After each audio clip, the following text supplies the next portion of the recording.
พันหลอก มีแต่ดาราเลยตัวนี้ผมไม่ได้ตีสุดเขาบ้านเกือบ เขาตีพอดี เขาตีพอดีโดยไม่ได้นัดหมายเนี่ยโดยไม่ได้นัดหมายพอดีเนี่ย เพราะทำไมมันจะเปลี่ยนเสียอยู่ในตัวเนี่ย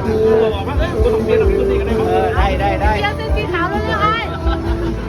เดี๋ยวเป็นเปลี่ยนได้รถเดียวย อดเยี่ยมครับนี่นางอีก700 ล้าน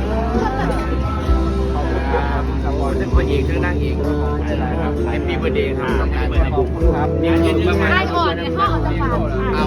พันล้านเลยบอก เราบอกกล้าว่าดอกเอาได้ทับเครื่องซับเปลือกยังดีใจอันดับแรกนี่อันดับแรกมันน่าจะได้ นี่นางเอกไม่ยืนมันยืนข้างไปได้แล้ว เนาะแค่นั้นแล้วอาศัยว่านั่งเอกบารมีจากนั่งเอกซับเปลือกเข้าไปอีกซับเปลือกเนี่ยเนาะผมไม่ได้รอพิการเนาะแม่ครับนางไก่ออกเขาเป็นนางเอกกับคนเขาเป็นเนาะเป็นนางเอก มันเด้งดอกมันดีกินดีไปอ่านเนี่ยบอกเลื่อนแล้ว